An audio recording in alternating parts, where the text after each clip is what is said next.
Здравствуйте! Я рада приветствовать вас в прямом эфире программы «Якутск сегодня». Мы выходим одновременно и на телевидении, и на радио ТТИМ национальной вещательной компании «Саха». Режиссеры Мария Новгородова и Николай Слепцов. Сегодня в студии ведущая я, Бурдукова Ольга, логопед, член общественного движения «Трезвая Якутия», руководитель проекта «Парадигма трезвости». Мы продолжаем цикл лекций про трезвость. И хочу представить нашего гостя, Сидорова Оксана Гаврильевна, врач-генетик, сотрудник Якутского научного центра комплексных медицинских проблем, отличник здравоохранения Республики Саха-Якутия. Здравствуйте. Добрый день. Уважаемые телезрители и радиослушатели, обращаюсь к вам. У нас в ходе эфира работают телефоны, я их назову. 8 411 32 32 00 66 и 32 11 66. По ним вы можете задавать вопросы или поделиться своим мнением. Сегодня остановимся на таком сложном вопросе, как русский демографический крест. Это явление в основном происходило с 1992 года по 2001 год, когда количество умерших многократно превышало количество рожденных. И происходило преимущественно на территории России. Конечно, в 60-х, 80-х годах уже появились тенденции к уменьшению количества детей в семье. А в 1992 году впервые за послевоенные годы естественный прирост населения сменился его убылью. И в период с 1992 года по 1999 год потери по оценке доктора экономических наук Натальи Римашевской составили около 5 миллионов человек. И этот период многим запомнился как развал страны, глобальной нестабильностью. Люди не получали зарплату по несколько лет. Непонимание, что происходит, что же будет дальше, резкая смена ориентиров, норм морали. Все это приводило к тому, что семьи не хотели рожать детей. И в тот период нормой стало иметь одного, максимум 2 детей в семье. И как следствие рождаемость, конечно, падала с одной стороны, а с другой стороны росла смертность населения от нахождения в постоянном стрессе из-за нестабильной политической и экономической ситуации. В стране, где простым гражданам было ничего не понятно. Из-за высокой криминогенной обстановки просто было страшно жить.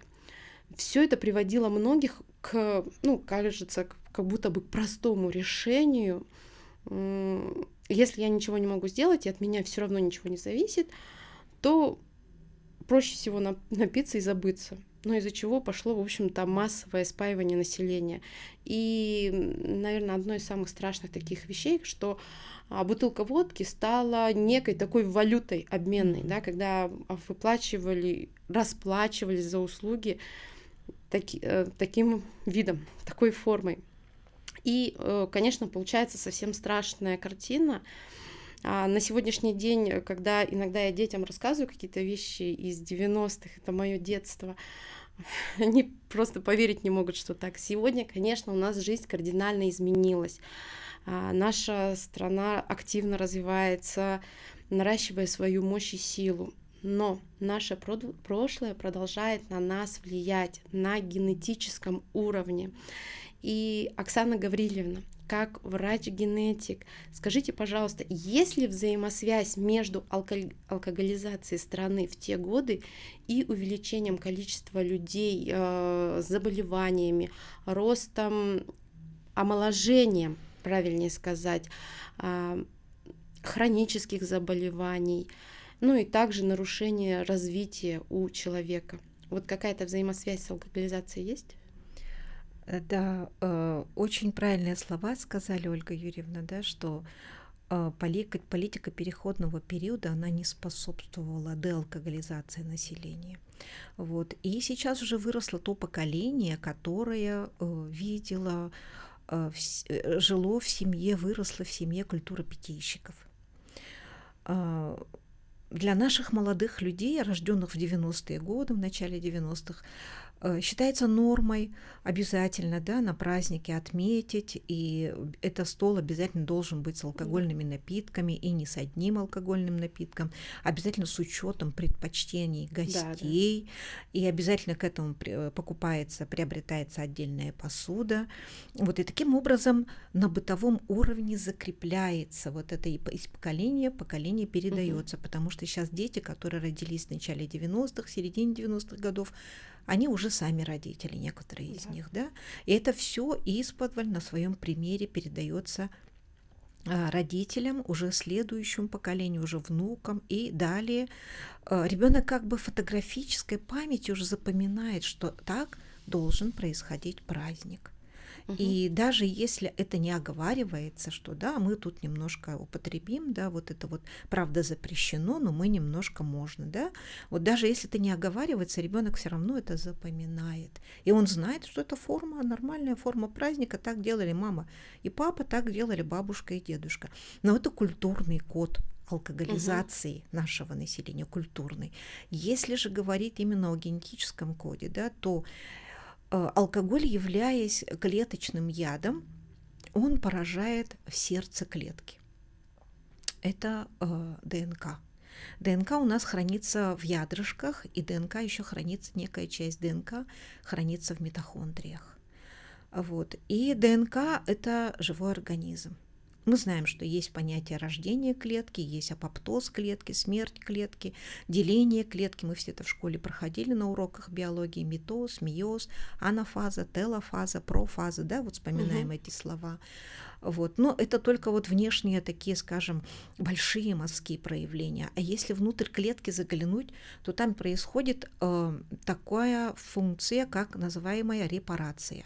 То есть когда ДНК размножается при делении клетки, следующей дочерней, то она может делать ошибки. И там есть специальный такой охранник, который смотрит, произошла ли ошибка, потому что он четко знает, что если произойдет ошибка, будет мутация. Если произойдет мутация, то это уже будет какое-то нарушение серьезное на уже клеточном глубинном уровне. И вот эта фаза репарации, она при алкоголизме, при употреблении алкоголя, даже однократном употреблении, она нарушается. И если репаративный процесс нарушен, то ошибка при делении клеток, она закрепляется в следующем организме. И предположим, что родился ребенок уже с какими-то минимальными изменениями, да, там ведь не только одна система охраны от, скажем, от нарушений, да, ошибок природных, а другая система охраны его немножко перекрывает. И как бы, да, ребенок выглядит нормально, все хорошо, учится, заканчивает школу, значит, женится или выходит замуж, заканчивает учебное заведение высшее, а потом у него рождаются дети. И этот ребенок внесет в себе уже нарушение репарации в виде вот этой вот мутации. Это вот именно конкретно по ДНК.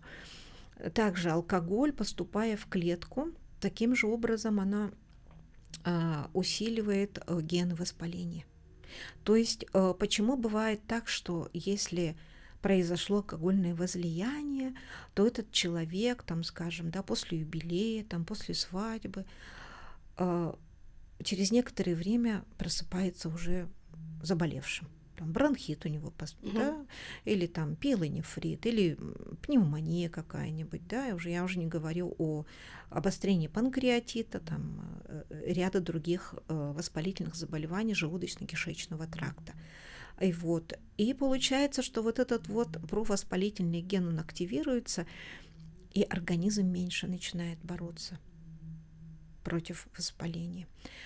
И таким же образом алкоголь поражает, особенно это видно на женском организме более активно, есть такой проонкоген К16. И вот этот вот белок К16, он охраняет организм именно от раковых клеток, чтобы раковые клетки делились правильно. И он как сторож тоже стоит, контролирует. Это надзор определенный, клеточный надзор. И при приеме алкоголя, даже однократном приеме алкоголя, вот этот белок нарушает свою функцию. И вот почему увеличено сейчас среди нынешнего поколения увеличивается количество людей с онкозаболеваниями. Такие вот, как в первую очередь, конечно, страдают у женщин, это молочные железы, и увеличивается количество рака яичников. У мужчин, как правило, это органы, с которым непосредственно соприкасается алкоголь. Это ротовая полость, рак языка, корни языка, рак губы может быть в сочетании с курением, рак пищевода часто очень бывает, да, и среди якутского населения его обычно называют, вот когда собираешь родословную, говорят, что ас барбатах болон эльбите, то есть вот дедушка умер от того, что не мог пищу глотать, потому что был рак пищевода. Вот. И также рак желудка, печени, кишечника, вот это вот все сопряжено именно с употреблением алкоголя. Угу. Ну вот и тут такой вопрос тогда возникает: на кого влияние алкоголя происходит больше? На организм девочки, на женский организм и девочки в том числе, или на мужской организм? Кому вреднее?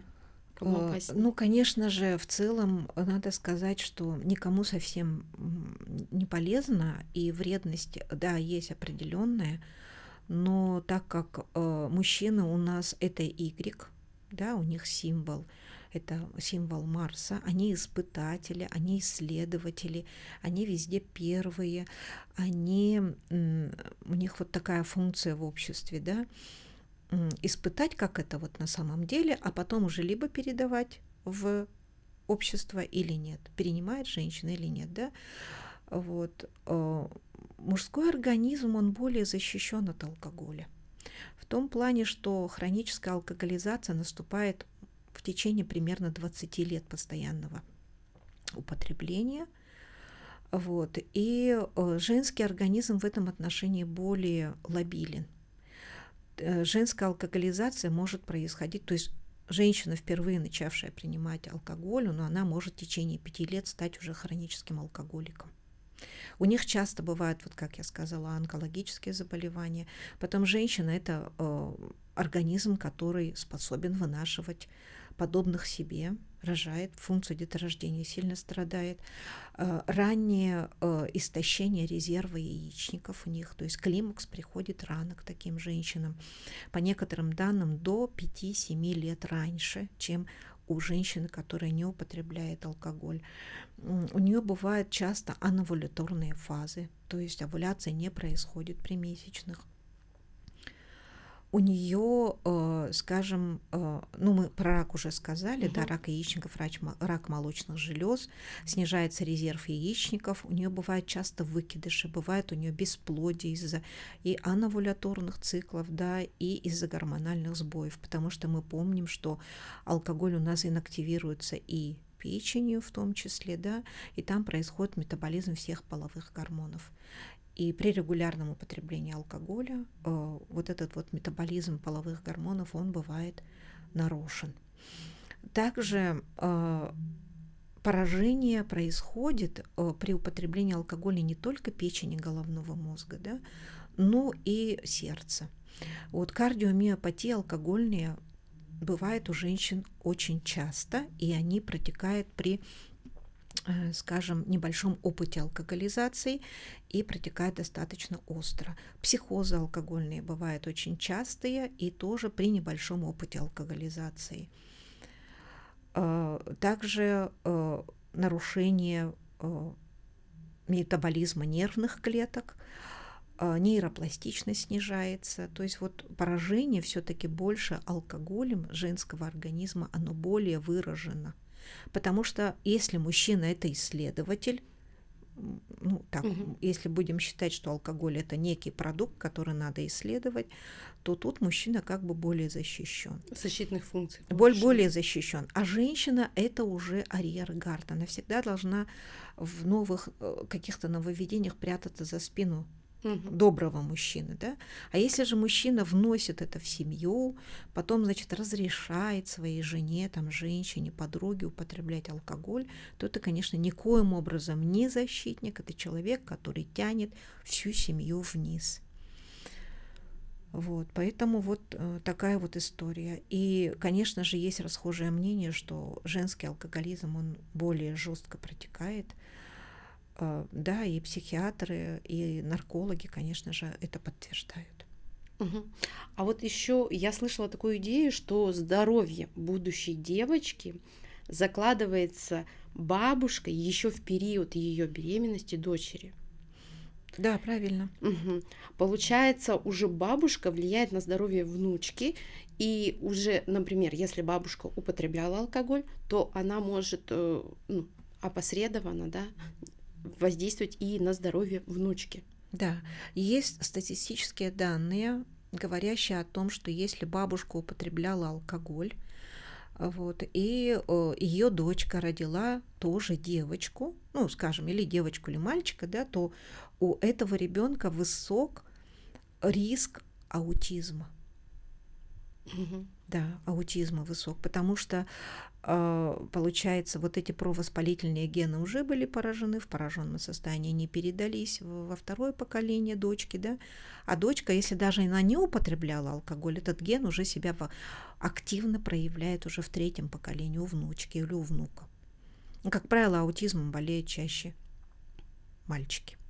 Так, относительно передачи вот пола яйцеклеток, да, резерв яйцеклеток, он, скажем, в разных популяциях разный бывает. Иногда он бывает 600 клеток, яйцеклеток выдает, скажем, природа раз и навсегда, Мгм. На всю жизнь, на да? всю жизнь Мгм. рожденной девочки, да. Вот. Поэтому оогенез – это вот образование половых, женских половых клеток, он очень сложный, и эти клетки, они потом не прибавляются в организме девочки. Когда, как она уже в внутриутробном периоде, она получает эту золотую корзину яйцеклеток своих, отданных ей на всю жизнь. И если девочка родилась, вот она вот родилась, там, скажем, в года в 2-3 перенесла пневмонию, ее пролечили антибиотиками, потом, скажем, где-то какая-то травма, был общий наркоз, тоже какие-то медикаменты к ней применялись, да, вот эти все химические атаки в виде медикаментов, все ее заболевания, потом в подростковом периоде, не дай бог, она начнет употреблять алкоголь, это все копится в ее клетках, и потом влияет на созревание ooцитов, начиная с примордиальных фолликул. То есть потом и поэтому и появляются вот эти вот истощение резерва яйцеклеток, значит, неполное прохождение фазы ooцитоза, незрелые яйцеклетки появляются, значит, да, которые не могут быть плодотворены. Вот, поэтому беречь надо здоровье внучки уже начиная с бабушки. Мгм. Да, и вот еще такой вопрос. Так, ладно, немножечко потерялась. Что такое алкогольный синдром у рожденных? Раз мы вот пошли уже в материнство. Так, значит, ну мы знаем, да, что очень много скрытых процессов происходит бессознательно в нашем организме. Вот, к примеру, мы сейчас с вами здесь разговариваем, беседуем. Сколько у нас химических реакций за этот период прошло, там просто, наверное, по несколько сот тысяч уже, да? И такие же процессы происходят в каждом организме, биохимические процессы. Вот. И когда зарождается новая жизнь, вот эти биохимические процессы, они происходят с очень большой скоростью. И, конечно же, там есть механизмы определенные, которые следят за тем, что все происходило правильно, как нужно. Вот. Как правило, есть понятие фетальный алкогольный синдром. Он проявляется по-разному, у разных деток по-разному. Тут много факторов, которые зависят на проявляемость, да. То есть это может быть и объем употребления алкоголя беременной женщиной, да, Это разновидности, объемы, частота. Потом второй фактор – это ее защитные механизмы. Да? Употребляли ли алкоголь ее родители, когда вот, будучи ею беременной. То есть это все имеет значение. Поэтому фетально-алкогольный синдром в целом, вот ее ядро проявления – это короткие глазные щели. Давайте сейчас прервемся на рекламу, Мгм. и потом обязательно продолжим очень интересный диалог и очень, очень важный на самом деле, как же все-таки обезопасить себя и своих детей и дальнейшую вообще жизнь на Земле. Да. Ну, а мы продолжаем наш диалог, и остановились мы на алкогольном синдроме у рожденных. Да. Новорожденных. Мгм. Да, значит, если беременная женщина употребляла алкоголь в период беременности, то рождается ребенок фетальным алкогольным синдромом. Ну, проявления основные его такие. Это чаще бывает маленький размер головы, мозговой ее части, короткие глазные щели, значит, гипоплазия носа, гипоплазия верхней губы, то есть маленький размер верхней губы, вот, выраженный эпикант и гипоплазия ногтевых фаланг на кончиках пальцев. Вот, но это только внешнее проявление. Как правило, такие дети могут отставать в психомоторном развитии. Они бывают очень лобильные. У них часто бывает синдром значит, и задержки развития, и бывает у них СДВГ, так называемый, да, и синдром двигательных нарушений и гиперактивности. Вот. Но проявление, еще раз говорю, этого синдрома бывает разное. Вот. И бывает также у таких детей поражение, конечно же, и половой женской сферы, недоразвитие внутренних половых органов. Бывает часто, что и месячные совсем не наступают в подростковом периоде у таких девочек. Вот. И происходит гипоплазия молочных желез. То есть помочь такому ребенку, такой девочке создать семью, стать матерью бывает очень сложно. Но это чисто вот в таком медицинском плане, да, анатомическом, медицинском. И такие дети, как правило, бывают очень стрессонеустойчивые.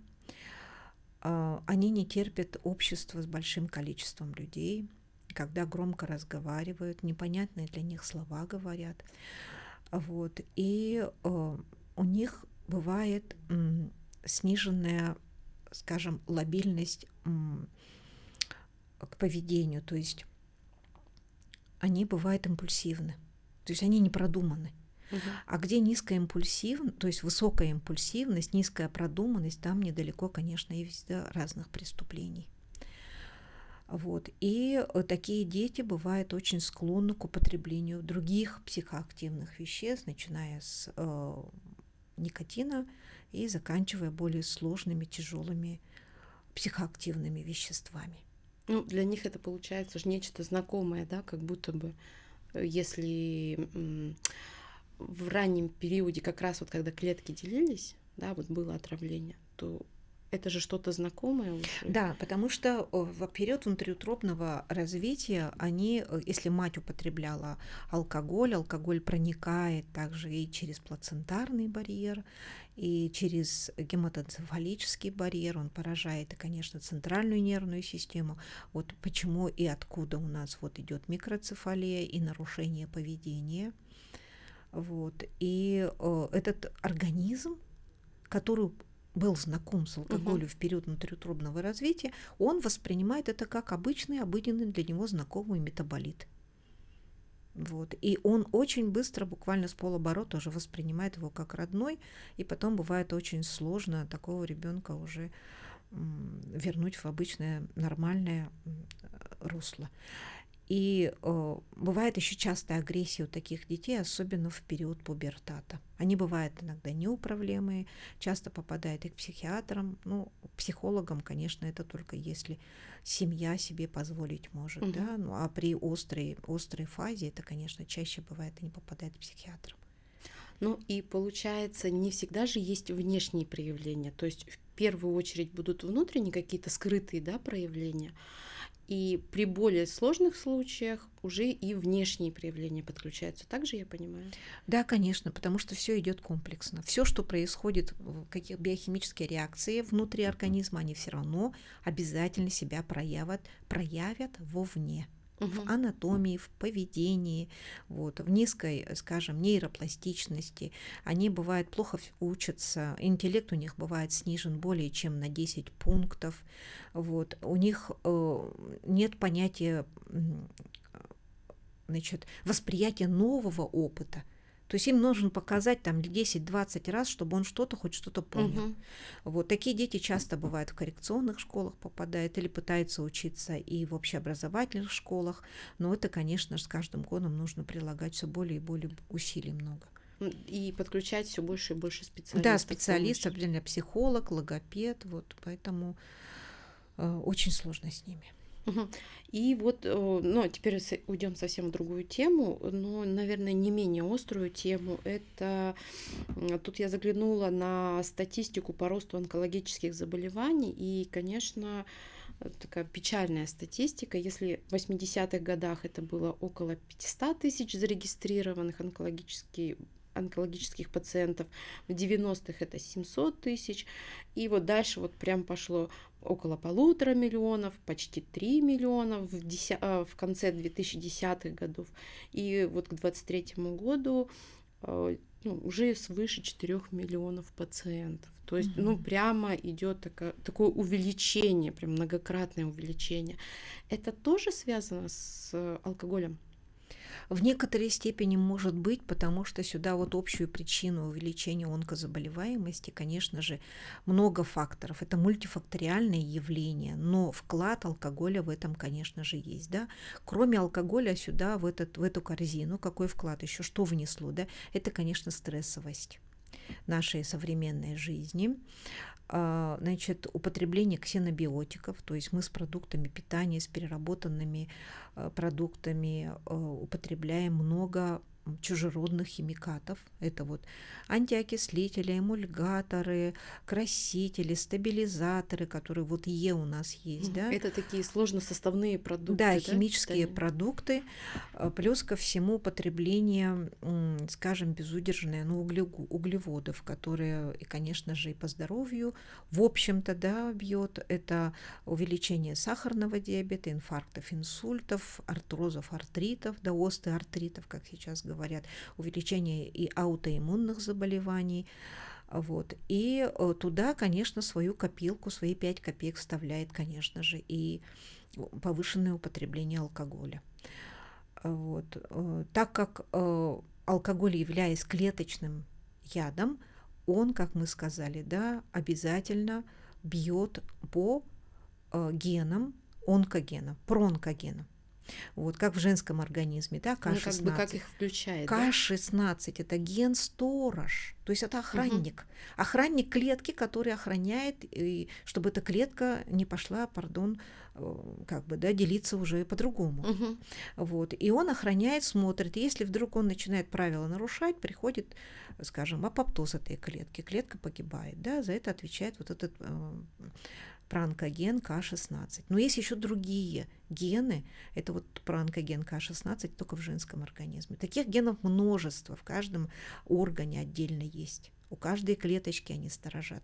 Но если же у нас клетка страдает регулярно от алкогольных возлияний, от яда клеточного, то тогда вот эти охранники, они перестают выполнять свою функцию. И надо помнить, что онкоклетки, они образуются в нашем организме, даже у детей каждый день буквально образуются. И при снижении иммунитета, иммунная система, она должна как бы охранять нас и ловить эти клетки, уничтожать эти клетки Мгм. раковые. Но если же иммунная система тоже в алкогольном, значит, поражении находится, и она не выполняет свою функцию, то она может пропустить 1-2 клетки раковые, и эта клетка будет делать свое дело. Мгм.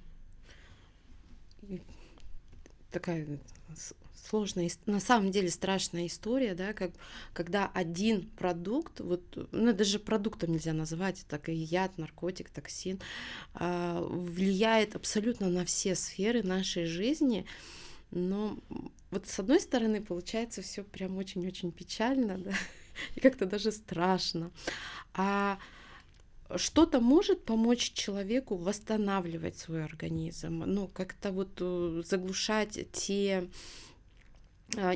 то негативное влияние на организм от алкоголя. Ну, к примеру, там дедушка, бабушка там, отравлялись, а родители более осознанные, у них, конечно, риск рождения ребенка будет достаточно высок. Вот что они могут сделать, как помочь, чтобы минимизировать риски? Ну, во-первых, конечно, тут я не буду оригинальной. То есть алкоголь, он не входит в обычный метаболит организма. На то она и генетика, что все необходимые биохимические, правильные биохимические процессы, они в нас заложены. Вот. Если бы у нас мутагенность была бы высокая, то мы, скажем, быстро очень бы видоизменялись бы, да? Вот. Но когда алкоголь пришел уже в наше общество, уже вот, скажем, массово, то это было, скажем, ну где-то, наверное, массово он пришел, может, 60-е годы, да, вот 50-е, 60-е после войны. Вот с тех пор прошло совсем, 70 лет примерно, скажем, да. Вот. И поэтому алкоголь – это не метаболит нашего организма. И нам надо его не пускать в свой организм. Очень банально, да? Какие люди более подвержены алкоголизации? Люди, которые психологически незрелые. У них что-то не получается в жизни, а алкоголь, он первый – это эффект. Когда он поражает гиппокамп и кору головного мозга, то происходит эйфоризация. И кажется человеку, что все хорошо, что он самый хороший, самый успешный, самый главный, самый счастливый. Вот. Значит, вот получается, что человеку счастья не хватает, поэтому он пытается все-таки вот это немного уравнять. Но надо помнить, что алкоголь – это биохимическая ловушка. А биохимия, она очень жесткие правила имеет. То есть там все последовательно, все фермент за ферментом, белок за белком, все происходит как по нотам, по писанным. Но если туда вклинивается алкоголь, то этот организм уже очень трудно ему, скажем, начинать работать, правильно функционировать уже без алкоголя. Но человек на то и человек творец своего счастья. Он может все-таки, да, осознавая вот этот процесс, что он губителен для него. И самое главное, надо включить свою голову, понять, почему это происходит. Потому что человек должен брать ответственность на себя за свое здоровье. А берет ответственность кто? Взрослый, психологически зрелый человек.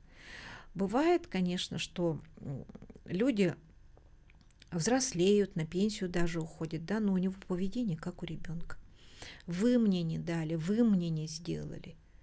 Это ты виноват, да? Мне надо было вот так вот, а вы мне вот так вот сделали. А где твоя ответственность? Где твоя зона ответственности? Ты сам для себя реши, никого не вини, возьми волю в кулак, прими решение и сделай, как ты считаешь нужным, потому что это твоя жизнь, это жизнь твоих будущих, в смысле, и детей, и внуков, и правнуков. То есть ты здесь должен сказать свое веское слово, принять решение раз и навсегда и попытаться поправить положение. Если не получается самому, масса специалистов, и психологи есть, и наркологи есть, и обычные, скажем,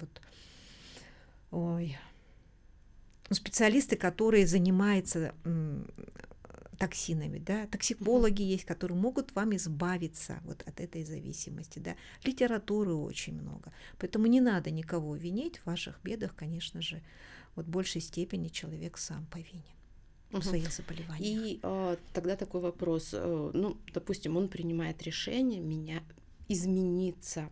Вот все те сломанные гены, уже которые были сломаны, они же все равно будут работать теперь неправильно. Вот как-то вот этот вред и эту неправильную работу как-то нивелировать можно? при помощи, элементарно, да, питания, потом режим дня. Это же все тоже помогает. Знаете, когда, конечно же, гены — это все, что касаемо нашей ДНК. Но есть еще эпигенетика. Это настройка работы этого ДНК. Мы вправе эту эпигенетику, на эпигенетику повлиять. То есть, и когда как ДНК, она у нас, если получила мутацию, то эту мутацию она будет нести уже и передавать из поколения в поколение. Но есть эпигенетика, которая может и пойти по неправильному пути, и она также может обратно вернуться, это эпигенетика. И что такое эпигенетика? Это связь наших генов с окружающей средой. Это ваш настрой, это ваши слова, это, скажем, не сколько ваш настрой, а вот то, что как вы воспринимаете вот это вот. Если вы будете пораженческий настрой иметь, скажем, да, ай, все плохо, я не смогу, все пропало, зря там, значит, вот так это произошло, я уже ничего не смогу изменить, ни на что не могу повлиять. Но используя эпигенетику, то вы можете вот этот вот настрой, даже не можете, а обязаны. Я все смогу, у меня все получится. То есть вернуть вспять. ДНК — это уже вот встал на рельсы и пошел. А эпигенетика, он может вернуться и пойти по другому правильному, доброму пути. Это, знаете, вы сейчас рассказывали, я вспомнила, у меня муж постоянно сыну говорил: вот у меня 100 танков, и у тебя 100 танков. Кто победил? И когда сын говорил: не знаю, муж говорил всегда: я победил, потому что ты уже сдался. Да, правильно. То есть, и когда человек не сдается, когда он выбирает за собой право все-таки жить и жить качественно, то здесь, наверное, и даже ДНК, да. Да, и даже ДНК. А ведь еще же есть такая теория, что по теории волновой генетики наша ДНК нас слышит. И они ко всему прислушиваются. Если даже плохие новости слушаешь, они уже тоже пораженческий у них, скажем, да, настрой. А если все достаточно, вот скажем, раньше в Советском Союзе как было? Только хорошие новости. Не зря. Да, не зря. Тогда, конечно, эпигенетика была у населения Советского Союза более такая высокая, с хорошим настроем. Да, и вот в очередной раз мы убеждаемся, да, в силе слова. И трезвость — это вот система, где ясный ум, естественность и разумная организация жизни на всех уровнях создают условия для гармоничного развития как отдельной личности, так и цивилизации в целом. Как будто бы вот с вами тоже немножко во время рекламы разговаривали, да, что вот есть целиком общество, а работает оно по таким же принципам, как один человек. Да. Если мы решим, то мы можем победить все. На самом деле, вот начиная с 2025 года, с января в первом полугодии, да, употребление, покупательская способность на 14% снизилась на крепкие алкогольные напитки. То есть Россия находится на правильном пути.